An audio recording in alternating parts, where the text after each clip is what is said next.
back again to another tutorial today. Today is going to be on hook kick or head knockouts. I'm going to use the hook kick today to demonstrate that in a couple of variables to the hook kick. So sit back, relax, and enjoy this tutorial.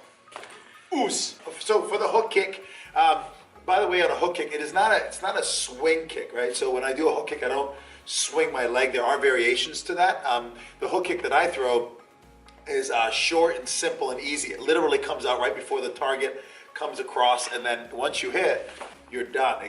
Once you're through your target, it recoils, then it comes back. So let me show you a couple of variations here to this hook kick. So let's start with the lead leg hook kick. I like the lead leg hook kick because it's just right there. Okay, so on a lead leg hook kick, I'm basically leaning back and I'm timing my opponent, and I'm throwing that hook kick that comes right up here. So important when I throw the hook kick that I know I'm in a position to throw it. I wouldn't use a lead hook kick here because I'm too far away. So I know I'm in this position. My opponent may either be standing still and I throw the hook kick, so I'll throw it again. He's standing still and I throw that hook kick. Or if he's coming in on it and I lean back and throw that hook kick, that's a nice counter as well. But that's the lead leg hook kick. So again, off that front leg, my hook kick comes right in. So again, one more time, through it comes up, there's that hook kick, that knee comes right up and it comes nice and quick. I can do a number 2 hook kick, which is a back leg 2 coming inside. This is a nice variation, so I come from the back and then my foot comes up again. So I'll throw that one a couple times full out so you can see it.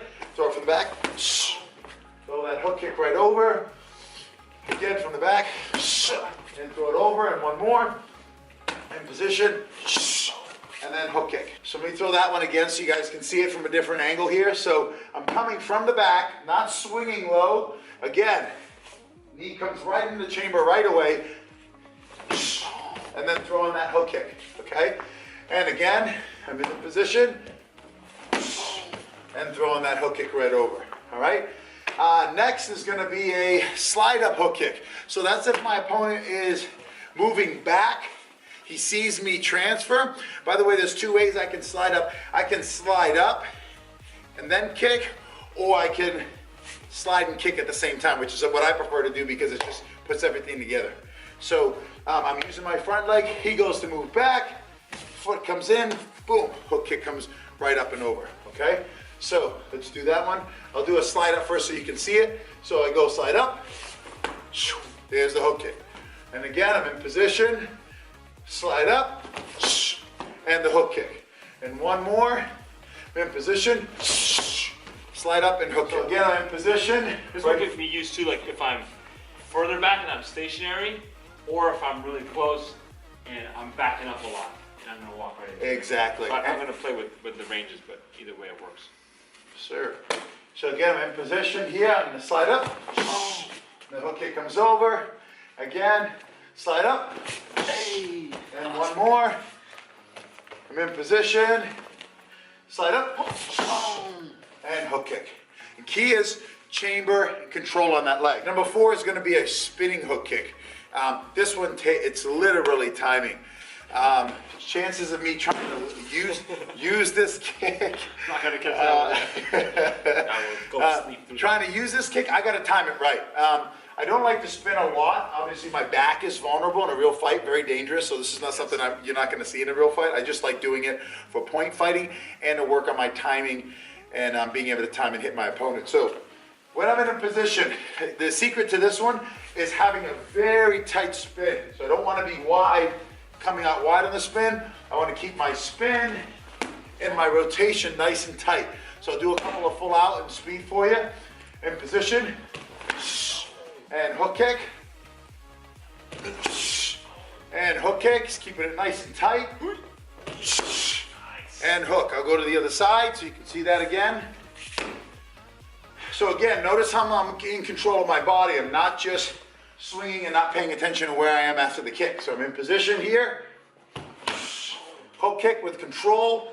The end of the technique. Hook kick. And one more. And hook kick. Total body control before, during, and after. While I have you here, this is the technique that I missed and whiffed on during my fight. I'll play it right now. So close. Oh, so close, man. Those are one of those things, those kicks. So this way you can address it. I know some of my fans like to hear some of the feedback here too. He also jumped out of range though, so I kicked where he was, but I didn't really set it up.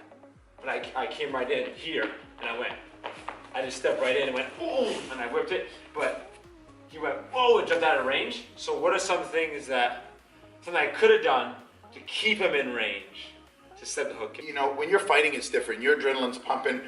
All this stuff is great in theory, but when your adrenaline's pumping, you go to use one of these things, and 9 times out of 10, it's going to be hard to work with. So, good news is if he landed that kick full flush, I mean, you don't stand up, right? I mean, you hit somebody like that, I don't care if they're moving back, you still clip them, or they're moving in. Right. You get a piece of that or any of that right on the chin, and it's lights out. So, you know, I guess, you know, again, timing is there, but also, you know, number one, keeping your emotions. You know, that's one thing I learned too, is, you know, keeping yourself in check when you're fighting and not getting so emotional, because you know the other person is as well. Secondly, I would also pay attention to bait. I learned this from Bill Superfoot Wallace. If he does not take the bait, let's say I'm setting up a spinning hook kick, if I throw a roundhouse kick and he doesn't respond to it, it doesn't make sense for me to do this, right? Because he didn't take it. But if I throw a roundhouse kick and I'm getting that type of response, and I know he's going to take that bait, I also know he's going to ground his feet. For example, if I'm moving with him and I throw a roundhouse kick and he grounds himself to defend, I know that if I throw this, I'm going to connect. If I throw a roundhouse kick and he moves, doesn't make sense. He didn't take the bait. He took his whole body out of context. It's going to be hard for me to reach him on that second kick. So that's another thing. With my lead hook kick, I would pay attention a lot to that as well too. If I would throw that and I would stand and the person felt that comfortable to be, that means he took the bait. Because I know for a fact when he goes to lean in and counter and I come back with a hook kick, my timing is much better. And I also know that peripheral wise, he's going to, when he goes to come in, he's going to lose sight of that leg to coming outside. Boom! So I guess, you know, to kind of reiterate what Sensei said, pay attention to the timing of how you throw the kick, but also I'm not just coming up to you and doing a spinning hook kick. I find that the hook kicks land, whenever I watch Taekwondo knockouts or something like that, they always land as like the second technique or the third technique. Correct. When they throw something and someone like sits on it. Correct. And they sit on it and then they go boom. Yeah. Or like if I throw a side kick and you sit on like this, boom, and they put it down. Boom. And come, like you're sitting on it, then you go for it. Same thing if I throw like number 2, I throw number 2 and someone like checks it, boom, then you fake it like that, bang, and it comes in. You see so it how has to be set up. And you see how he, like for example, when he throws that roundhouse, right? See how I check it? I'm standing on one leg, right? So what is the chances of me going from here to here? Right. Nobody does that, right? So as soon as you plan, he's going to take that bait. You're just going to eat it. Even if I bring my hands up, because I get this a lot. People always going, well, what if you block it? I'm like, dude, you can block an inside hook kick like this. I've hit people in the jaw, regardless, or hit them coming in. They get moved. Like you're going to get moved. So, you know, I think bait is the one thing I learned. When somebody takes the bait and they're vested, it's much easier to go somewhere else with another kick because they can't move their feet. Their body is sunk. They literally have to come up and then move. And to do those two things in a matter of 1 second, it's hard. And that's how you get the knockout, I think, because they're expecting one technique, they ground themselves for another technique, and then they're bam, walk, especially if they're coming in. So, hey guys, thanks for watching this video. I hope you got a lot for it. Put your comments below. Let me know. You know, a lot of you have given me great feedback, even on Instagram too, and YouTube. I've been looking at your comments. You know, should do a video like this, do a video like that. You know, I appreciate the follow, and I actually appreciate a lot of you guys for being you know, honest with me. I mean, I don't teach anything. Sometimes you'll see me do some jump kicks and some aerial kicks, but a lot of my stuff is practical and simple, and and a lot of you have always said, you know, I love your stuff because it's simple, I can apply it. Someone told me the other day they sell cars, and they said they saw me do a shoulder grab, and they went to their boss and did a shoulder grab and dropped them right to the floor, and he's like, this stuff really works. I'm like, of course it works. That's man. awesome. Like, you know, that's awesome. I love hearing stories like that. So thank you guys for sharing, thank you for watching, thank you for subscribing to the channel.